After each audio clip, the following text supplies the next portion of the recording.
Hi there, Wes Terasaki here. Today we look at two chapters in the Gospel of John, 18 and 19.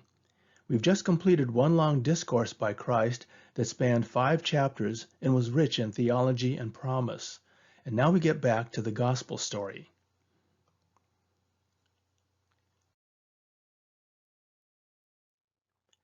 A lot happens in chapters 18 and 19.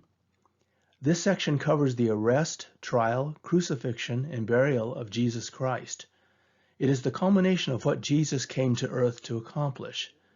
This is the ultimate and pivotal story of God's redemption of mankind. The narrative is straightforward, so what we'll do in our study today is retell the story and fill in the background, details, and meanings that we might otherwise not know. The story starts at Gethsemane, a garden on the lower slopes of the Mount of Olives, just northeast of Jerusalem. Jesus and his disciples had been there many times, including most nights during the Passion Week, and it must have been a familiar and comforting place for them. But tonight would be different. Jesus is feeling the full weight of the ordeal he must go through. He says a gut-wrenching prayer, and he repeats it twice. "My Father, if it is possible, may this cup be taken from me, yet not as I will, but as you will."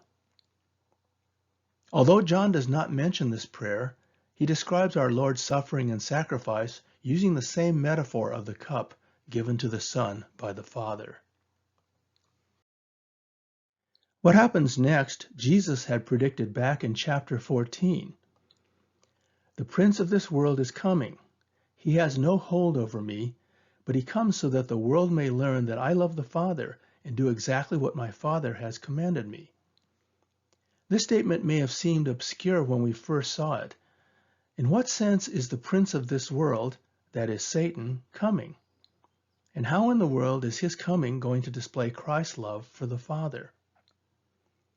Unlike God, Satan is a finite being and can only be in certain places at certain times. The place is Gethsemane, and the time is now. The event is the arrest of Jesus Christ. Who comes to make the arrest? A party of Jewish religious leaders and Roman soldiers, not just temple police. They are carrying weapons and are prepared for violent resistance. Who leads the party? Judas Iscariot, who had earlier slipped away from the upper room. The Synoptic Gospels tell us that Judas had already negotiated a price with the officials and prearranged an identifying signal as a kiss. And who entered Judas? Satan. The prince of this world literally came to the garden, and the arrest literally led to the crucifixion, a spectacular display of Christ's love for the Father.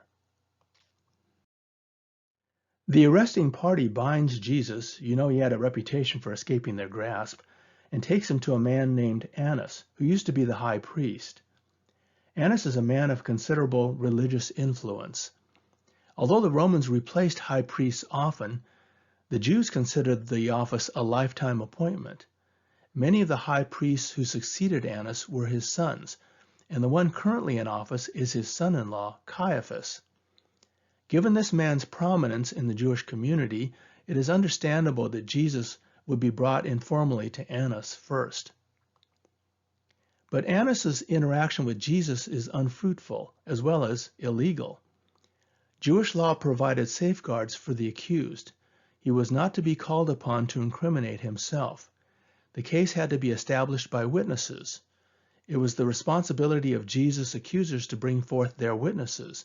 It was not his responsibility to demonstrate his innocence. Annas is unable to pin down exactly what Jesus should be charged with, partly because he seems to be unfamiliar with his teaching. After a contentious encounter where an official slaps Jesus in the face, he is bound again and sent to Caiaphas. In the meantime, 2 of the disciples have followed at a distance. This took some courage, as the others have apparently fled.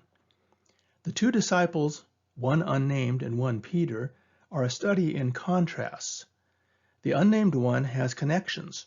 He knows the high priest, unclear if that's Annas or Caiaphas, and has access to the high priest's courtyard.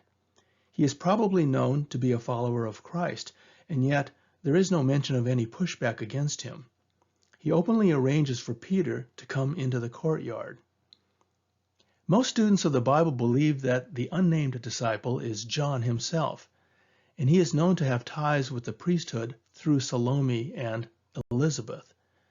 But others think that it was another influential Jewish believer, perhaps Joseph of Arimathea or Nicodemus, both of whom we'll discuss later. Peter, on the other hand, seems apprehensive. It may be that he was somewhat intimidated by the high society surroundings, whereas the other disciple might be familiar with them. Or maybe word was getting around that he had cut off the ear of the high priest's servant. Or perhaps he was psyching himself up for a confrontation with a high-ranking official and is caught off guard when he gets a simple question from a little slave girl. Regardless, when asked if he is also one of Christ's disciples, Peter blurts out a denial. He denies Christ twice more. The third denial is the most difficult, as the challenge comes from a member of the arresting party and a relative of the man Peter had attacked. The rooster then crows as Jesus had foreseen. John does not tell us about the guilt and consternation felt by Peter, but Matthew notes how bitterly he wept. John does not tell us what transpired when Jesus was brought before Caiaphas. By now it's early morning and the sun may be peeking over the horizon, and that makes it Friday, the day of preparation for Passover. Later that afternoon, lambs will be slaughtered at the temple for the Passover feast on Friday evening, which is considered part of Saturday, the Sabbath. But Jesus is now before the Roman governor, Pilate. He is the highest-ranking government official in Judea, and you may wonder why Judea is not ruled by one of the Herods. Well, it turns out that Herod Archelaus did rule for a while after the death of Herod the Great, and Herod Antipas still rules in the area of Galilee. But Archelaus was removed from office because of his cruelty. In his place, Rome installed a series of governors, of which Pontius Pilate, who became governor in AD 26, is the most famous. For the most part, only the Romans can inflict capital punishment. There are exceptions. Violating the sanctity of the temple was one. The Romans would allow death by stoning in such a case. In point of fact, Mark tells us of an attempt by the Sanhedrin to accuse Jesus of uttering threats against the temple. Years later, such grounds were used to condemn Stephen to death. But Jesus' death would be by crucifixion, as both Christ and Scripture predicted. The Romans, not the Jews, had to execute Jesus. He has to be lifted up and bear the curse of the cross. The religious leaders had sought to persuade the Romans to agree to a quick guilty verdict and execution. But Pilate makes it a full trial, where he considers the charges, interviews the accused, and weighs the evidence. Hypocritically, the Jewish officials refused to enter Pilate's palace, as it would make them unclean and thereby unable to eat the Passover. Never mind that they are seeking to be party to the murder of an innocent man. To have a trial, you need to have charges, and right off the bat, it is unclear what the charges are. When asked, the Jewish leaders are vague, and they call Jesus a criminal without specifying what makes him one. So Pilate asked Jesus, "Are you the king of the Jews?" He must have gotten this claim from the accusers. In all four Gospels, this is Pilate's first question to Jesus. And this is a loaded question because the answer is not yes or no, it depends. It depends on what you mean by king and kingdom. Jesus goes on to say that his kingdom is a spiritual one based on the truth. This is way over the head of Pilate, and he cuts off the conversation with a curt, "What is truth?" though I'm sure he did not want Jesus to explain this to him. Jesus is in the palace with Pilate, but the Jewish officials are outside trying to remain ritually pure. Thus Pilate has to go back and forth between inside and outside multiple times. Once he goes out and tells them that he does not see Jesus as guilty and that he can use a Passover custom of releasing a prisoner to free him. This, of course, goes over like a lead balloon. They want the release of someone else, a man named Barabbas. Barabbas is a guerrilla resistance fighter and a hero of sorts. From Mark we know that he committed murder in an uprising. Crucifixion was designed with such insurrectionists in mind. The Romans allowed subjugated nations to have some autonomy, but ruled with an iron fist when anything happened that threatened Roman authority and the peace of the empire.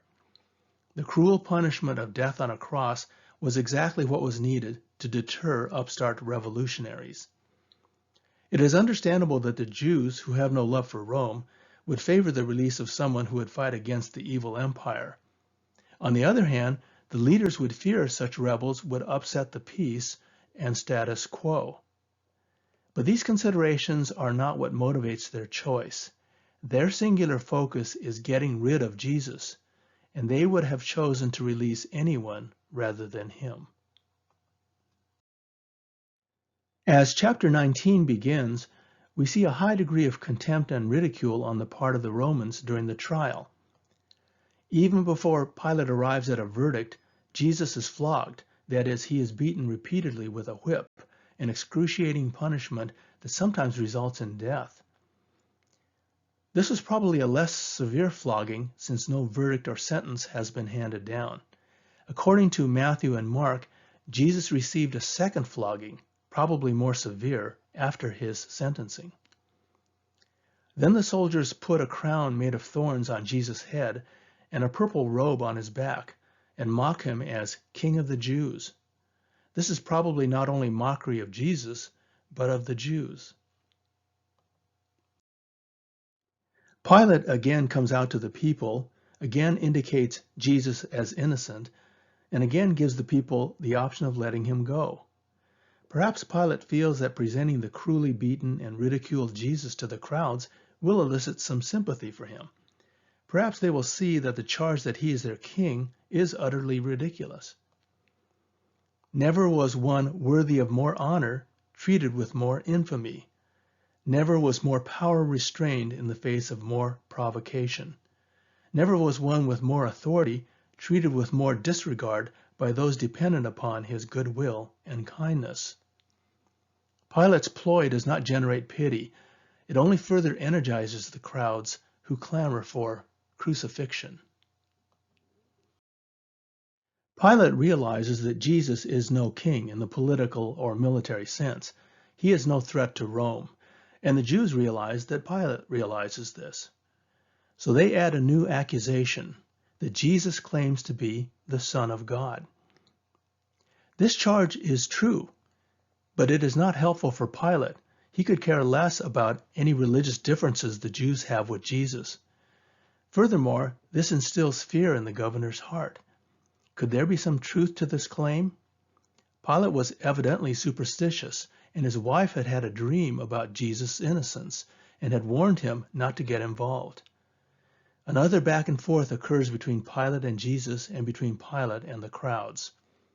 The Jews insinuate that Pilate will be seen by Tiberius Caesar as disloyal and ineffective if he lets Jesus go. The veiled threat is that they will send a report to Rome that will end his career. The governor then gets on the formal judge's seat, and in a sign of weakness and lack of integrity, relents. He makes it official. Jesus is to be crucified. The traditional site of Pilate's palace and the stone pavement is the Antonia Fortress, northwest of the temple area. Today the convent of Our Lady of Zion stands there, and it is the origin of the Via Dolorosa, which ends at the Church of the Holy Sepulchre, the traditional site of Christ's crucifixion, or Golgotha. No one knows how Golgotha got its name. It means place of the skull. It might have been a place of execution littered with human skull bones, or it was a rock outcropping that resembled a skull. There is little evidence that Jesus was crucified on a hill, though modern songs and hymns have made that notion popular. The execution of Christ is handled by 4 Roman soldiers.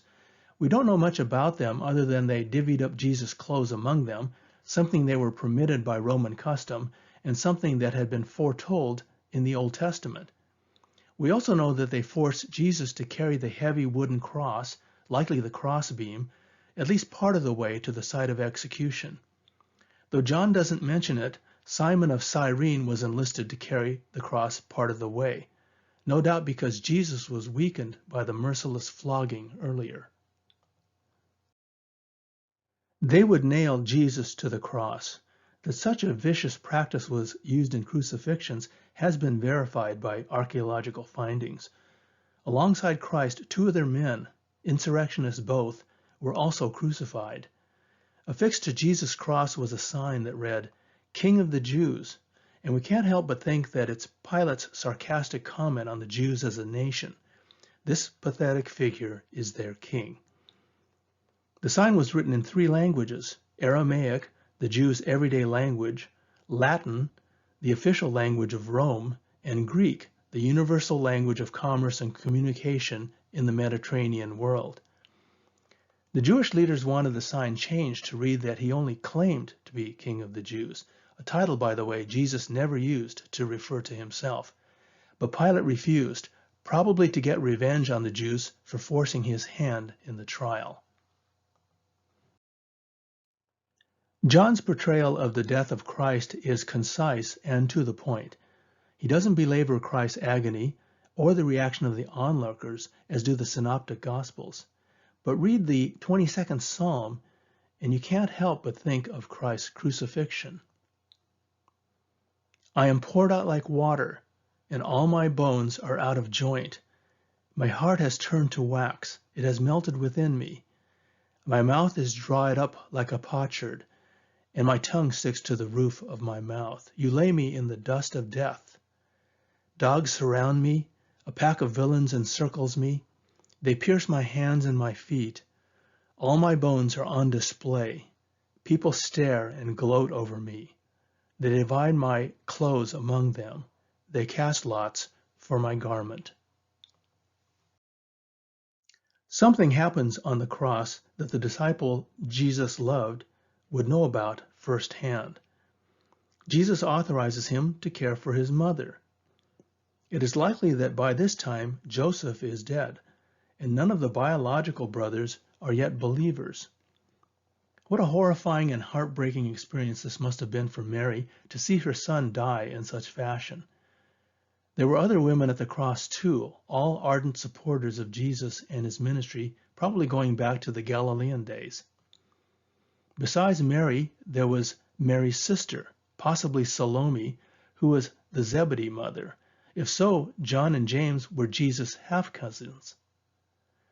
There was Mary, the wife of Clopas, which we know little about, and there was Mary Magdalene, who is the only woman clearly identified in all four Gospels and the prominent female in the post-resurrection narrative. Like all the Gospel writers, John tells us only a portion of what Jesus said on the cross. The 7 last words of Jesus have been treasured by all who have followed him as Lord. They demonstrate both his humanity and his divinity. They capture all that Jesus went through to gain our forgiveness. Here they are in the New Living Translation. Father, forgive them, for they don't know what they are doing. I assure you, today you will be with me in paradise. Dear woman, here is your son. Here is your mother. My God, why have you abandoned me? I am thirsty. It is finished. Father, I entrust my spirit into your hands. The last statement from John's Gospel, it is finished, basically has the same thrust as Luke's words, Father, I entrust my spirit into your hands.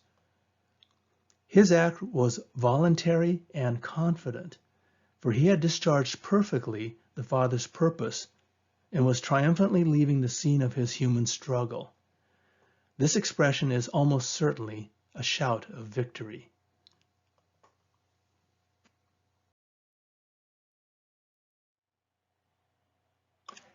It is finished.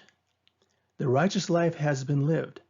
The greatest demonstration of humility and love has been accomplished. Exact obedience to every righteous requirement of the Father has been maintained.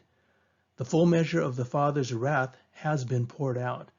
The cup has been drained to the dregs. The penalty for sin has been paid. The substitute has taken the place of his people. Atonement has been made for every one of their innumerable transgressions. The stains have been made clean, the Father's wrath propitiated, the law's demand fulfilled, the pains of the people taken, guilt forgiven, old made new, salvation accomplished, love demonstrated, truth upheld, mercy lavished, brokenness healed, evil unplugged, Satan defeated, the promise of life made. It is finished. In Jesus' death, 2 additional scriptural fulfillments were noted. Not one of his bones were broken, a customary means used by the Romans to hasten death. Just like the Passover lambs, whose bones were not to be broken, Jesus died as the ultimate righteous sacrifice. And as we see from Zechariah 12, he is the pierced king of Israel from the line of David.